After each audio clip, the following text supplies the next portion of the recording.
All right, everyone, welcome in. Another live stream here. Bryce Gelman here with you today to talk Knicks, talk OG Anunoby, to talk Mikal Bridges, and the more important part of all this is that Paul George has been rumored to, I wouldn't say to be linked to the Knicks, but it's been rumored that the Knicks have at least some interest in acquiring Paul George, who is expected to opt out of his or to opt into his contract, which is $50+ million, and then force the Clippers to trade him because negotiations between the two have gone nowhere. And understandably, considering the fact that Paul George is 34 years old, he's looking for a 4-year contract extension. And if I were the Clippers, I wouldn't give it to him either, because it's clear at this point that the experiment between him and Kawhi Leonard hasn't worked out the way that Steve Ballmer and Lawrence Frank have really intended. So good riddance for them. I think that at the end of the day, they are going to be able to improve their team in other areas, getting rid of Paul George, who has shown to be one of the best players they have alongside Kawhi Leonard, better than Harden, better than obviously Russell Westbrook, but he's a little inconsistent. He's not on the court as much as you'd like him to. And again, like I said, he has not been able to perform in clutch moments, and they have not seen the success that they'd like to have seen. So that's going to happen. That's almost as big of an inevitable as what else we're talking about, which is OG Anunoby, Mikal Bridges, and that's where we're going to start, and then get into Paul George and the nitty gritty behind that, and some stupid Bleacher Report trade proposal that they just like. It never ends. It really never ends with these major media outlets and their Knicks mock trades. They're terrible. They're pathetic. But we're going to start here with OG Anunoby. OG Anunoby yesterday turned down his $20 million player option. Zero surprises. I mean, we all expected this to happen, considering the fact that OG Anunoby is going to get a lot more money on the open market than with the money that he was guaranteed if he took his player option. So yeah, no surprises here. If you're a Knicks fan, you're looking too far into this, you shouldn't. You should just take a step back and objectively observe what is going on here. And that's OG Anunoby is going to make more money than I think anyone expected before the Knicks traded for him. Because when you make a deal like that, and it's something that we've harped on a bunch here on these live streams. Bryce Gelman here, by the way. Thank you for joining in if you're in here right now. But something we've harped on in the past is what the Knicks had to give up in that trade to get OG Anunoby. You don't make a trade like that for Anunoby without fully mapping out cap space, your future plans for your team. And when they traded for OG Anunoby, I'm sure they had a projection for how much money he would make in the open market, and they had it around $30-35 million a year. Now it looks like it can get up to $40 million, especially with the 76ers and all the money they have to spend. I don't think that Daryl Morey deep down running the 76ers thinks he has any chance of getting OG Anunoby. But what you could do in the position that they're in right now is run up the bidding. Like put some money in. You know he's probably not going to take it. But if one of your biggest competitors has to pay more money for a guy, then that's a win at the end of the day, even if you don't get that player. So I think that's what we can see with the OG Anunoby sweepstakes. But at the end of the day, I do expect OG Anunoby back with the orange and blue. I think that there's no doubt about it, considering, again, we continue to talk about it. What the Knicks gave up to get OG Anunoby, RJ Barrett, who was under contract until 26-27. Emmanuel Quickley, who was a restricted free agent the Knicks could have re-signed if they really wanted to. They gave up two homegrown guys, two guys that the fan base, at least quickly, had really wrapped their arms around for a guy who could really be a game changer. And guess what, guys? He was a game changer. The Knicks were unstoppable with OG Anunoby. They were a shell of themselves without him on the court, even though they did win that game in Game 5 of the Eastern Conference semifinals, in which they played a really good game. They were a good team without him. They're a great team with him.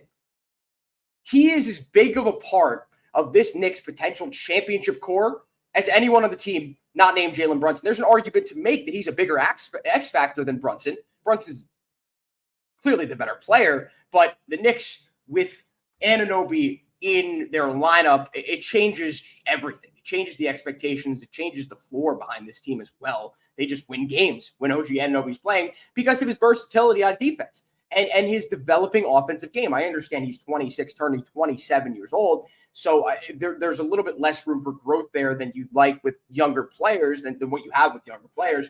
But there is some expected growth that we could see nonetheless, especially with more opportunities to play with both Brunson and Randall in the same lineup. So bringing back Anunoby, it appears to be the Knicks' number one priority, and it appears to be something that they know they need to do. And as we talked about last week, Fred Katz said an anonymous report, and it doesn't take an anonymous GM or anyone to really, draw this conclusion. But OG Anunoby has the Knicks by the balls right now. No doubt about it. No denying that. The Knicks have zero leverage over Anunoby, besides the fact that his agent is Leon Rose's son, Sam Rose. That's it. That's all they have. And, of course, the fact that Anunoby likes to play for the Knicks. He didn't have to do what he did for Game 7, the Eastern Conference semifinals. He did not have to come back on his bum hamstring. He was at 25. He wasn't even at 50%. He couldn't even run up and down the court. There was no reason for him to play, but he suited up. And if they won that game, it would have looked really favorably for him. It would have been like a Willis Reed moment where Willis Reed comes out, Knicks with the championship. He plays 2 minutes, hits 2 shots. That would have been the similarity with it, but of course it doesn't come to fruition. He comes out at the at the midway point of that first quarter, doesn't go back in the game. Of course he doesn't, because he couldn't run up and down the court. But that looked really good for the Knicks. And the Knicks, looking at OG Anunoby, they look at this guy. All right, maybe he really wants to be here. He represents the mold, the culture that we are building here for the Knicks. And of course, this guy is a gamer. The only question mark you have behind all this is his being an injury-prone player. The fact that it's been since his first season in the league where he's played 70 or more games in a season. And the fact over the last 3 years, he's missed 20 or more games in each season. This year, only playing 50 games. So it's certainly something that is going to drive Anunoby's value down just slightly. He's still at a point where he wasn't expecting to be before he got traded to the Knicks, so it's still a win for him in his eyes. But if another team could come in and drive that bidding up, get more money for Anunoby, that is going to be something that they are going to explore, even if their end game, even if the be-all, end-all for them is to return to the Knicks. He's going to try to get as much money as he possibly can. His agent, Sam Rose, is going to try to get as much money as he possibly can for his client. There's no doubt about it. Understand this, though. At the end of the day, the Knicks are going to re-sign OG Anunoby, because if they don't, they're in deep shit. They are in deep, deep trouble. So that's the one thing that I can hang my hat on. And if you're a Knicks fan, you can hang your hat on too, is the fact that the Knicks will re-sign OG Anunoby. It just may not be for a number that they wanted it to be in the first place. But what are you going to do? What are you going to do? You need OG Anunoby on this team. If you want to make any run at a championship, Anunoby's the glue. You pull Anunoby from this team, you don't have the length on the perimeter to guard these guys. You don't have the cutting, the spacing that OG Anunoby provides you. And again, his length is just second to none. The Knicks really needed that. And speaking of length, so we talked enough here about Anunoby. We're doing it constantly. Hopefully we'll have some news on that. Hopefully more on what the Knicks offered him, or if Anunoby does intend to sign with the next week, then hopefully we could react to that. But speaking of length, the Knicks continue to monitor the situation and call in about Mikal Bridges, who, as I stated at the start of this offseason, is my wet dream for the Knicks. Is my absolute must-have. And again, of course, the circumstances are not ideal for the Knicks. They are, they'd be having to make a deal with a team who's 3-4 miles away in Brooklyn, and a team in which is just very stuck in their ways. A team in which, if I was a fan of the Nets, I'd be pretty upset with all these reports that have come out, and obviously with what they've done over the past 10 years, completely changing the landscape of the league with one of their trades, and another trade, the Kyrie Irving trade, that also might shape the landscape of the league going forward, especially in the Western Conference with the Mavs making the finals. The Nets don't make that trade, the Mavs don't make the finals. So the Nets have just completely fallen flat on their face time and time again, and they just, no matter who's running the team, whether it's Sean Marks, whether it's Billy, whoever they've had running their organization over the last 10 years, they seem to continue to make the same fatal errors. And that's overvaluing their players or overvaluing guys that they are trading for. And in return, what happens is they completely change the outlook of their organization in the same way on an almost yearly basis. And the way in which they've done it most recently is turning down 4 or 5 first-round picks for Mikal Bridges. As good as Bridges is, as much as that would catapult the Knicks into even more than they are right now, the Celtics upper echelon of teams in the NBA, 5 first-round picks for a guy who is not a number one option.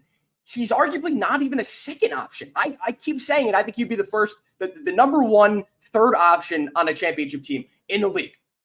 He's that good as a third option.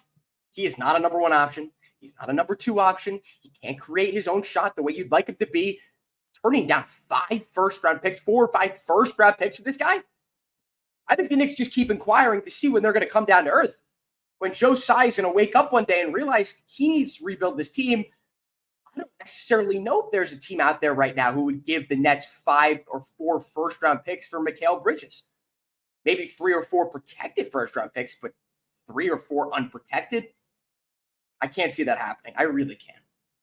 Again, considering the fact that if you are a team giving up 3 or 4 unprotected first-round picks, you are trading for a guy that needs to be one of your top 2 guys on your team. If not, then you are throwing away whatever future, whatever ability you have to create some depth in your organization for a guy that is not one of those 1 or 2 options on a championship team. And if you're just joining now, I'm Bryce Gelman talking about OG Anunoby, Mikal Bridges, the fact that the Knicks have kicked the tires again and again about Mikal Bridges. It doesn't seem like the Nets are going to move him anytime soon. I think that they are going to be very regretful of this decision in a year or in 2 years, because it's just going to continue to be exposed that Mikal Bridges is not a guy worth 5 or 6 first-round picks. So that's enough for Anunoby and for Mikal Bridges. If the Knicks somehow find a way to get Mikal Bridges, they will win the championship.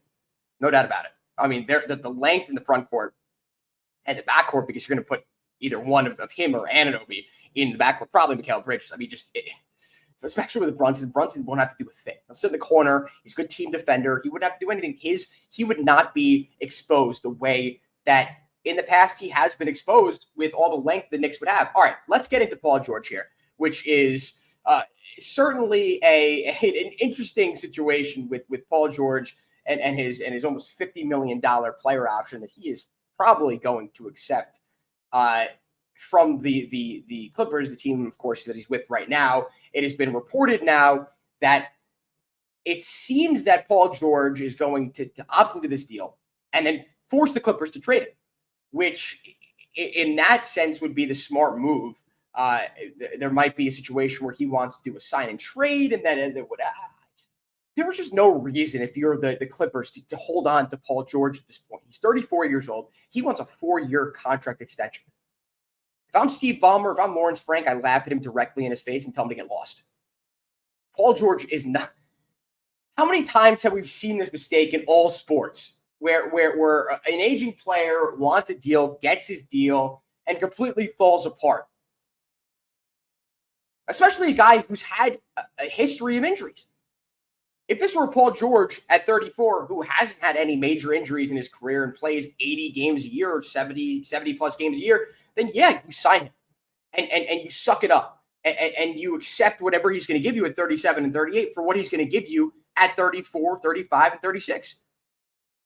If I'm the Clippers, I'm not doing that. And they're smart in essentially without you telling Paul George to get lost without actually telling him to get lost. So it has been reported that the Knicks have interest in Paul George. They're still not even near the top teams who are currently interested in Paul George. In the odds, I think the number one team besides the Clippers are still minus 280, minus odds. It seems like sports books seem to think that he's going to be on the Clippers next year. I don't know about that. But number 2 is the Clippers, then a few other teams. So it doesn't seem like the Knicks are one of the favorites. They're one of the 3 or 4 favorites. I think they're like plus 1. They're plus 1,100. So around the 5th or 6th team currently favored to trade for Paul George and for Paul George to play for them next year. Let's just discuss this Bleacher Report mock trade.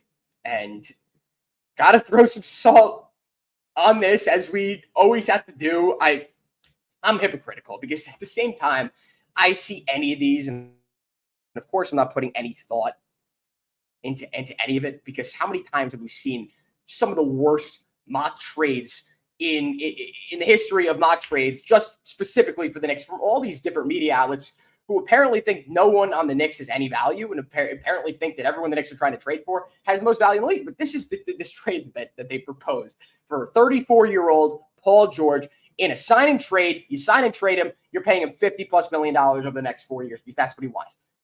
The Knicks received Paul George. Awesome, great. Championship back, right? With Julius Randle. Nope. The Clippers received Julius Randle, Deuce McBride, Bojan Bogdanovic, the 24th pick in this year's draft, the 38th pick in this year's draft, Milwaukee's 2025 first-round pick, top 4 protected, and a 2026 unprotected first-round pick. Who in their right mind makes that deal?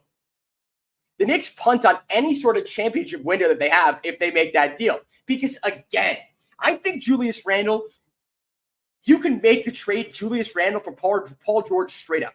The fact that Julius Randle's still in the prime of his career, Paul George's career is waning. Paul George has more injury history. I understand the Randle injury last year isn't a great sign, but before that, he was a gamer. He played most games in the season. Of course, in 2023 playoffs, he hurts his ankle and a bunch of other stuff, and wasn't up to form at the start of this latest season. But he put it together fast. He ended up playing those games at the start of the year when he could have sat out. Paul George is not that guy. Paul George is one of the load management type guys, a complainer, a podcast prima donna, a guy who doesn't show up in big moments. The playoff P nickname has been earned.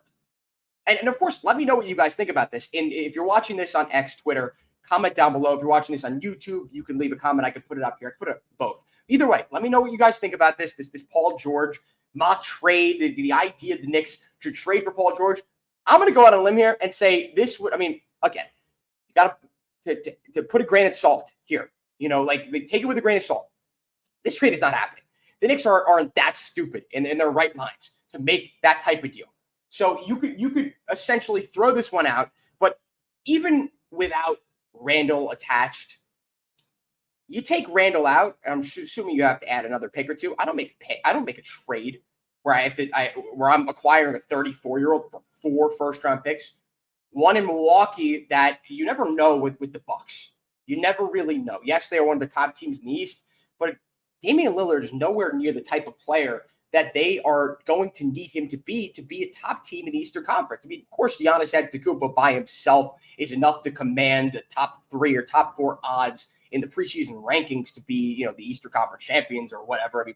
Of course, he's a top 3 or 4 player in the NBA, but you need that sort of depth to accompany and to complement a guy like Giannis Antetokounmpo, who does not have that outside game. And that hasn't really been their issue. The Bucks would trade, signing Malik Beasley, but then they sign Malik Beasley to get more offense. And then they trade for Damian Lillard and give up Drew Holiday, which is their entire defense in their backcourt, to get more offense. It didn't really make sense to me at the time. I don't think that the Bucks are going to sniff the Eastern Conference Finals this year if the Knicks have anything to say about it. So you give up that pick, which is 1 to 4 protected. That pick could easily be in the late teens. Who knows? Maybe the Bucks might not make the playoffs, and they're going to make the playoffs. But maybe that pick might be 16, 17, 18, 19, 20. Still some good value there. And next year's draft looks to be a little bit deeper than this one. So you don't make that trade even with Randle out of the deal. I think any trade in which you can get Paul George without Randle obviously puts the Knicks in an immediate championship window if they're not already in that championship window. But I don't know. I don't see Paul George moving the needle for what you are going to need to trade for Paul George. I don't know. I just think that this smells like James Dolan sticking his beak in all this and explaining to the front office that, hey, you got to go out and make this move, or you guys are in trouble. You guys are on the hot seat. I think that they've earned enough leeway with James Dolan to the point where they could just laugh in his face and be like, have some patience, James. Go perform with your band, JD and the Straight Shot. Go sit on at your seat on under the basket and then enjoy the show, because this Knicks team is where James Dolan's always wanted it to be. Say what you want about his sabotaging and his penchant to stick his nose where he doesn't belong, but he's stayed on the sidelines for the majority of the Knicks moves since they hired Leon Rose. And that was a move that James Dolan made. So you got to give him some credit in all of this. But if I'm the Knicks front office, if I'm Worldwide West, if I'm Leon Rose, I tell James Dolan to sit right back down in his seat and have some patience. Have some patience because there isn't any rush. You sign Anunoby to a 4-year extension. All signs are pointing to the Knicks re-signing Jalen Brunson this offseason to a 5-year contract extension, a very favorable contract extension. The Knicks window is going to be 3 or 4 years in the future. Why sacrifice any of that to trade for a 35-year-old in Paul George, who was going to be making $50+ million, who was going to send you into the upper apron, where you're going to be paying a lot of money in taxes? And I don't know if I'm James Dolan, of course, I'm saving hundreds of millions of dollars every year from the city not taxing my building, which is another story for another day, which is just so bizarre to me. If you didn't know, the Knicks have been paying taxes on Madison Square Garden like 25 years or something like that. It really doesn't make sense to me. It's a very intricate situation. The city doesn't like it. And of course, Dolan is counting his money on a daily basis. But I digress. The Knicks can't trade for Paul George. They can't do it. They in their own right minds. It does again. I'm going to say it. Dude, does it bring them to that point of where they compete with Boston? Of course.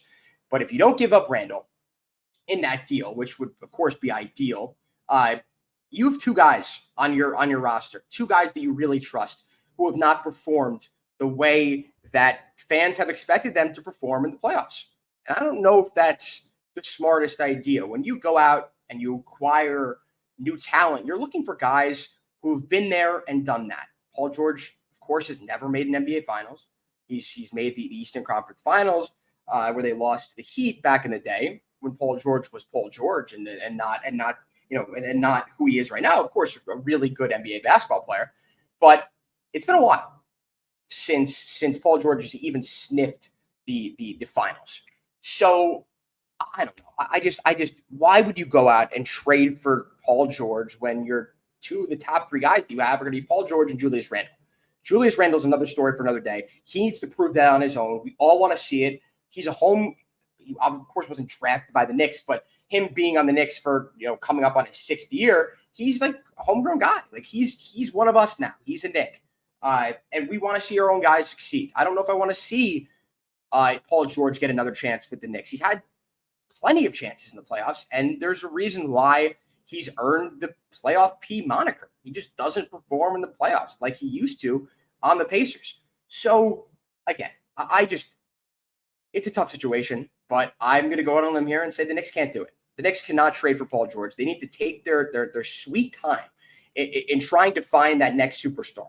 Someone will emerge, whether it be Devin Booker, whether it be Joel Embiid, whether it be Giannis Antetokounmpo. Someone will emerge, and whoever that guy is, not only is going to be worth the picks and all the assets that you have, but that guy is going to really put you in the spot where you want to be. The Knicks are already in a very solid spot. I've said it with the team they currently have. They have a championship window. They have a championship core set up right now. If Julius Randle plays like regular season Julius Randle with this current makeup of the roster in the playoffs, the Knicks could beat Boston. If Julius Randle averages 25, 9, and 5 on 50% shooting splits, the Knicks are going to beat Boston. They have the firepower to beat the Boston Celtics if Julius Randle decides to show up. And that remains to be seen, but I want to see what the Knicks have. I think all Knicks fans want to see what this team has, because we all look back on January, a time in which we all took for granted, where the Knicks went 14-2. I harp on this every single time I do a podcast or I do a live stream here, but they went 14-2. They beat the Nuggets by 40. They beat the Timberwolves in that stretch as well. The team was unstoppable with everyone they currently have. And they didn't have Bojan Bogdanovic. We'll see what happens with Mitchell Robinson, who the Knicks are looking to trade, specifically, of course, if they re-sign Isaiah Hartenstein, which, knock on wood, hopefully that happens, almost just as important as Anunoby. But the Knicks didn't even have Mitchell Robinson in that stretch. The Knicks didn't have a Bojan Bogdanovic off the bench. The Knicks, as good as Deuce McBride was becoming, he was not the Deuce McBride that we all saw in that Sixers series. he wasn't the Deuce McBride that we all saw in Game 5 of the Eastern Conference Semis. The Knicks got better. The roster's better from what we saw in January. And they'll have the opportunity to make a move if they decide to at the trade deadline next year.